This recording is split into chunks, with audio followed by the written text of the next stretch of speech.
it makes sure that the water is soaking into the ground. Now I've noticed that this topsoil that I got a deal on, it wasn't such a deal. Usually topsoil is significantly more than your fill, and we got this topsoil, but it's full of some kind of weed, which we're going to allow to grow. We're not going to try to kill it. We're going to try to grow the grass faster. You can see the green starting to come up on the surfaces. But ultimately, we need roots in the ground to hold that soil in place. Some folks have asked questions about why this terrace didn't come all the way up to the level here. Well, there's bamboo down there. In that shade, there's a bunch of bamboo that we're getting ready to take out. The bamboo won't grow. If it gets to the air, it'll throw up a shoot. If it gets to ground, it'll keep throwing out the rhizomes. We don't want that. We want it to stop, so we can either dig a trench, but we can't dig a trench at the top of a retaining wall, because if we dig the trench 2 foot wide, 2 foot deep at least, to stop the bamboo, we would actually be soaking large amounts of water into the back of a bench terrace. You've got to know these things. It takes time. That's why you've invested in this program, to understand how this stuff works, because if a contractor does it the wrong way, you're in just as much trouble as if you do it the wrong way. And I know there can be some analysis paralysis, but again, the method that we teach you, using multiple phases that have a clear finish, having an actual project plan that considers the budget and costs, you can drive forward and do these projects over time. The work that we're doing here could be $50,000 to $80,000 when it's complete. Now, what do I get out of that?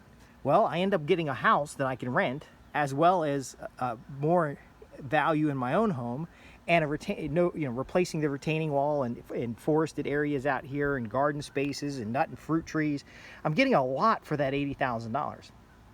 But remember, folks, my original quote for this job was $100,000 just to replace a retaining wall. See, we're talking about greatest and best use of resources. Now, I got out here this morning and spread the straw because I couldn't get a guy online that would blow the straw. Blowing the straw on this entire 2 acres would simply taken probably half a day at the most. You know, that's casual. But spreading the straw by hand takes 2 or 3 days. It could take even more, but I wasn't able to get laborers online who want to come out here and work in the sun. So this is back to my original point.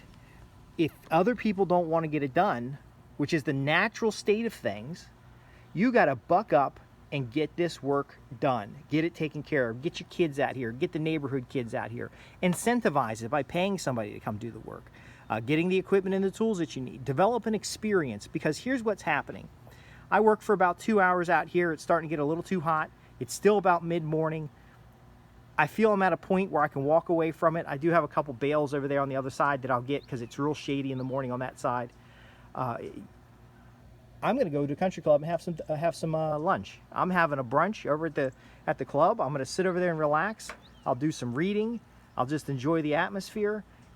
And you know what?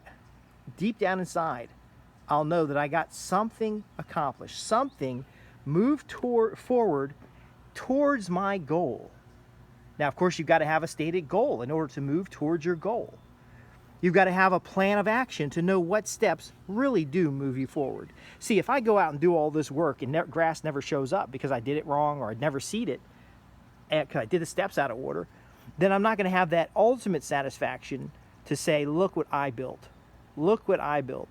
Oh, a lot of folks promised to help, but very few people did. And look what I built. Or look what me and my son built. Look what me and my family built. Look what we've built together. This is the power of knowing how to manage land projects. Now, if you're not in our mastermind program discussing this, if you're a contractor and you'd like to be able to help families do this, because I didn't do this by myself, I hired in the contractors, but I had to hire the right people. I had to manage them the right way. I had to make sure everything is straight. Now, if you're a larger contractor, you may have project managers that use the methods that we teach in order to help clients get their projects together. We do talk about the business development part. But if you're in our mastermind program, you understand the successes that we've had. People who were tired of looking at a damaged and ugly property and they've transformed it into an oasis, into their own personal Eden, into their own personal Mecca. Some of folks have put together prayer gardens. They've put together prayer gardens and meditation areas. Some of them have put together family plots where they have gardens growing food year-round. Some folks have finally solved the erosion problems that were, in this case, running into the stream and damaging a lake, a beautiful lake, knowing that they've done their part to help the lake and to help the local community. I've got extreme allergies, and being out here, I'm trying to put off the sneezing, but that's part of the story. That's part of the delivery. That's part of the outcome. Do not give up on your project. We go from idea to results through the Mastermind program, but I hope to share with you through these videos enough to get you started. Get you started. To know that when you're out there by yourself, put on some music. I listen to audiobooks, and just get yourself moving forward. Get yourself moving towards your goals and objectives. Drive forward. In this case, as the grass greens up, as the space comes together, we're going to have a beautiful little sitting area out here. We'll be able to sit out, come right out the back door on the other side and sit out there and just relax. I'm going to nursery up some more plants. That's where I find my joy, is starting plants and propagating plants and planting trees.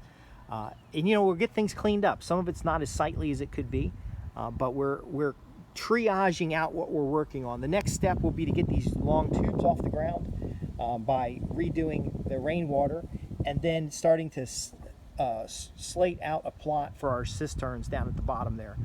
We are thinking about the cisterns actually replacing the water in our home. I get really dry skin from the chlorine in the water, and our water at times has sand in it, so we at least want to get a filtration system. If we're going to do a filtration, why not go ahead and drink and bathe with the rainwater, which this site gets 41 inches of rain a year, which we measured off the roof would be about 16,000 gallons per rain event, typical rain event, which could be up to 40 to 50,000 gallons a year of usable water. Of course, if your cisterns are 10,000 gallons and you take 16,000 gallons off the roof, 6,000 gallons is going out in the field, which will then go into a fruit orchard, but which would double up the fruit orchard's water, so you don't have to water as much because of the way it's designed. We're going to bank that water in the ground and be able to go without watering our fruit orchard. Then again, we might put a 20,000 gallon tanks in the ground. It just depends on what the site looks like. But ultimately, folks, see, these are the options you create for yourself. The feeling. And by the way, after you've been working out in the heat and stuff, I'm feeling a breeze right now that is it's just amazing. It just feels better than air conditioning. These are the things that we're creating for ourselves. I know a lot of people talking about climate change and having to stop all oil usage, and we won't have everybody's car will be running on a 9-volt battery, and our homes won't have air conditioning because Freon and natural gas and all this stuff's going to be eliminated. You don't have to have it that way. We can reduce energy consumption by better planning our properties. We can use historical methods like Monticello, and they didn't have pumps to pump water up from a lake. They had to find ways of getting that water to saturate the ground and then get uptaken in plants and biomass. And they, in fact, would move carbon. See all this straw? I move this carbon from a farmer's field to the ground here to provide material for the grass to grow. I didn't raise those seeds. See, this system works because we have a lot of energy. But if the energy functions are reduced, we can use solar energy to make the carbon on site here, to make seed even on site here, to grow foods closer to home, to have experiences in our own backyard. And that's what we deliver to you in the Managing Land Projects Mastermind. But then again, if you're not ready for that, I invite you to click the link below and simply ask your questions. Ask your questions. If you see something in this video and you're like, I'm not sure what that is, or that's ugly, or it looks like a bomb went off, or why the hell did you do that? Ask those questions, because the answer may help you transform your own property. The answer may make a huge difference in your project. You're going to find surprises on your property. There's extra drains we didn't even know were there and didn't didn't do anything. You're building on top of the mistakes of people before, as well as the successes. You need to be able to recognize the difference.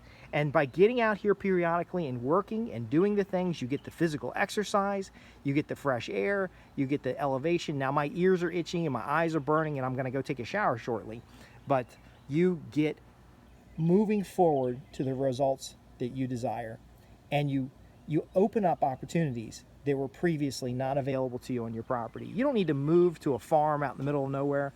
You don't need to buy the perfect piece of land. If you know how these systems work, and you have the confidence to run it like a project, you can transform the property that you have. I'm Justin Hitt with Prosperity Homestead. You can visit us at www.prosperityhomestead.org. Thanks for watching.